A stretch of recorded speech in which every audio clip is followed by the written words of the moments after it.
Welcome back, my fellow board game enthusiast, to part 4.5 of the Aeon's End lore series. Today we'll be covering the mini-expansion known as Into the Wilds, which is set immediately following the events of the New Age. As it is only a mini-expansion with a lot less Nameless and story to cover, I suspect the video will be a bit on the shorter side, but can I just take a moment to point out that this is already the third video dealing with Wave 4 content of the game. It's as if this part of the game is the living embodiment of the second breakfast meme. Anyways, when we last left our heroes, they had just returned from a successful search and rescue mission after several encounters with the followers of Zaxos, and were busy reporting their findings to the Council of Elders when a panicked Inko abruptly burst into the room. The young mage ranted frantically about an oncoming plague which is causing the forest to decay. The head of the council, Brahma, understood that Inko had a special sensitivity when it came to plant life and gently asked him to elaborate on the oncoming threat. Subsequently, he stated that the plague was the work of a Nameless, but that it was still far away from New Gravehold. Upon hearing this, Brahma thanked Inko for the information and assured him that the expedition team would take action if the Nameless ventured too close. However, this response caused Inko some dismay, for he knew taking Brahma's usual defensive approach would only bring disaster to his home. Unable to convince the council otherwise, Inko declared he would set out to fight the Nameless the next day, alone if he had to. Fortunately, Talix, Inko's adoptive father, was also present at the meeting and agreed to join him in his quest.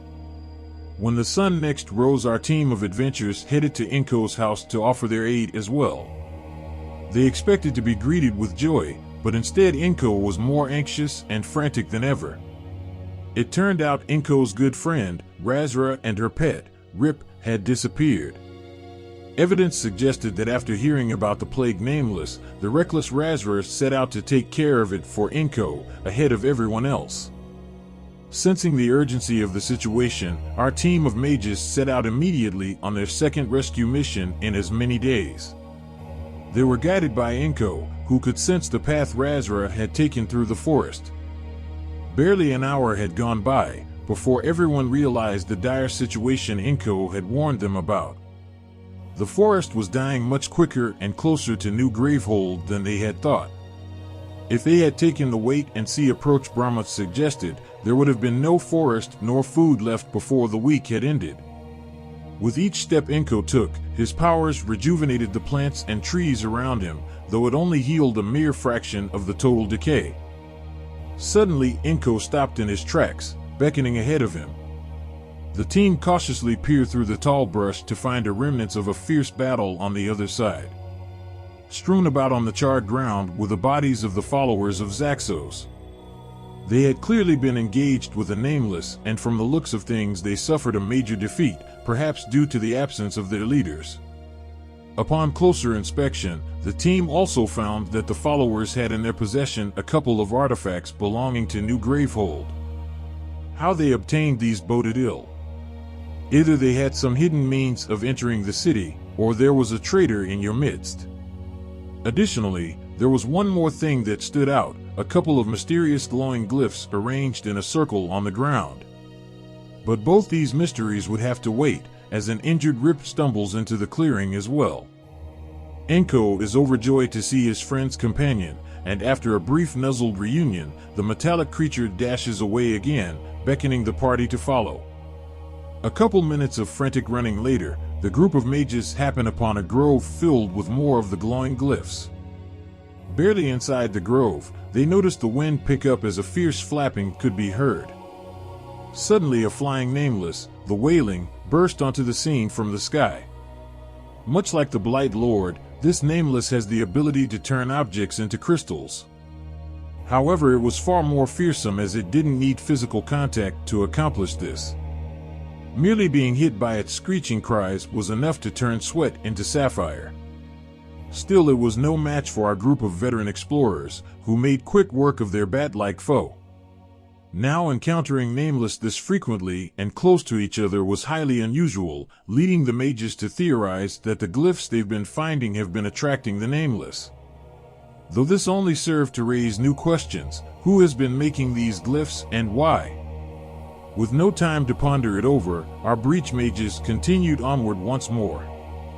Rip soon begins to grow anxious, and moments later they arrive at a clearing with Razara at its center.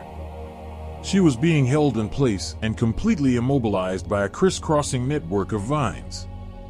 Rip tried to bite through the vines without success. After failing to pry Razara free with his hands as well, Inko unleashed a mass of thorns that quickly eviscerated the biological shackles. Now free, the two close friends embraced each other in a comforting hug as flowers sprouted around Inko's feet. Can we just take a moment to appreciate the lovely romantic scene in an otherwise dark and gritty world? Feels good, man. Okay, back to reality. Razara briefly recounts her own journey, stating that she had come across an endless swarm of plant-like creatures that exploded when they got close enough. Upon retreating, she got captured by the vines and thus sent Rip out to look for help. The strangest part of her tale, however, is that there was a woman amongst the plant creatures who appeared to be their ally. A human and Nameless allying together was completely unheard of in the entire history of Gravehold. Anyways, the party had been so focused on Razara's rescue, they failed to notice the clearing had more of those glowing glyphs surrounding it. And as per clockwork, a new Nameless got attracted to the party's position. This was the Wanderer. As its name suggests, the Wanderer was a passive Nameless that merely wandered the world and had been spotted every now and again by mages that were out scouting the terrain. Thanks to research conducted on it by Razara's sister, Mazara, our group of mages knew it held some relation to the Wayward One, encountered decades ago in Old Gravehold. Both the Wayward One and the Wanderer had incorporeal forms, and could only be damaged when hit at certain opportunities. Knowing this beforehand made for another easy battle, which allowed the expedition party to secure a quick and decisive victory. Stillness claimed the forest once more until the wildlife began to slowly re-emerge now that the danger had passed. Razara next began investigating the area to see if she could find any clues which could reveal the identity of the woman she saw. Meanwhile, Inko was clutching a bunch of dead roots in his hand, muttering something to himself in disbelief. Before the team could inquire as to what has Inko so upset, Razara calls them over. She had discovered the symbol of Zaxos carved into the ground. Some digging later revealed a cache of priceless objects of power that were supposed to be locked up in New Gravehold. Removing these artifacts from their hiding spot caused the glyphs which attracted the Nameless to suddenly stop glowing. The followers of Zaxos, stolen relics, Nameless attracting glyphs, and a mysterious woman. Somehow all these things were connected. But how? Is it just me, or did the campaign turn into a mystery novel while I wasn't looking? Still, the oncoming plague remained the team's, and especially Inko's, primary concern, beckoning them to continue forward on their journey. It took another day before our group of mages exited the forest, and as they did so, the path forward became clear. A scar of blight stretched out before them, leading all the way to the South Post settlement, which had become visible in the distance. Hoping that they were not too late, the party raced towards the southern outpost, the decay and rot around them growing worse and worse with each step they took. Without warning, a guard tower crashes to the ground in the distance, creating a cloud of dust and debris. From this cloud, a shambling army of Nameless minions emerge, led by a massive vine-covered creature made entirely out of plants. Inko instantly recognizes the Necroswarm, for it was this very creature that had raised him as a child before his eventual encounter with Talix. Inko, knowing his once parent to be of a peaceful nature, pleaded with the Necroswarm to stop, but it gave no response and continued creeping ever closer to South Post. In the distance, the party spotted a cloaked figure carrying more of the glowing glyphs. It became clear that it was this cloaked figure that was controlling the Nameless, but due to its proximity to South Post and the danger its exploding minions pose, the expedition team, along with Razara and Inko, had no choice but to put it down. The battle was long and difficult, but eventually the Necroswarm fell. It had barely hit the ground before Inko and Razara rushed towards the figure in the distance, with the expedition team quickly following behind. Upon gaining some ground, they could make out that the figure was indeed a woman. Her cloak carried the symbol for the followers of Zaxos, but the true surprise was the tattoo that could be seen on her ankle.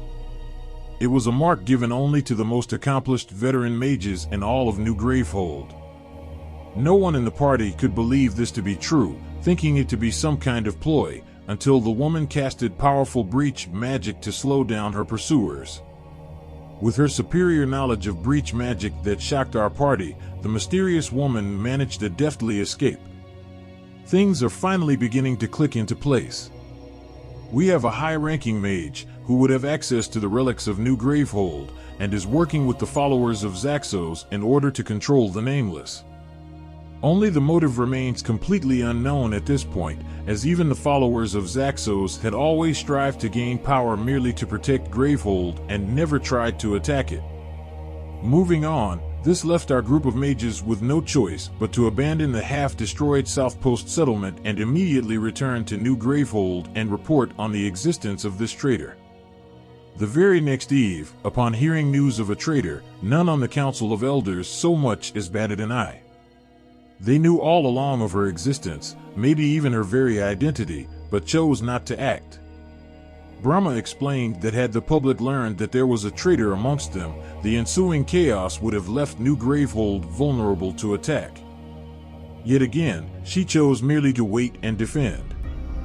Did Brahma make the correct decision, or is her stoic ways leading Gravehold on the path to ruin? Rest assured, my fellow lore hunters, all will be revealed in a future video. Bonus lore drop time.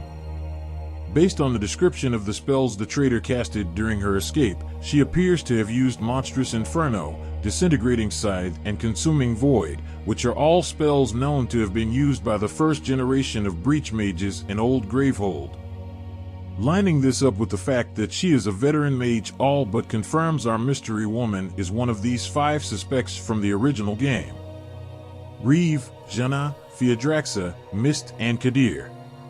FYI, I'm not including Brahma as I believe her hatred for the followers of Zaxos and their ways should be pretty well known by now. Out of these, Kadir seems the least likely as we know she is a well-loved teacher who is more concerned with gemstones than politics. Reeve and Fiedraxa are equally as unlikely as they are both currently MIA and there has been no foreshadowing surrounding them. Jana, on the other hand, we know to be a member on the council, and her lore from episode 1 indicates her ideals are even more radical than those of Zaxos.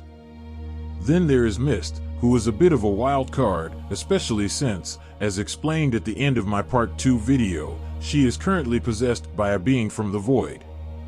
So I'm definitely keeping my eye on her as well.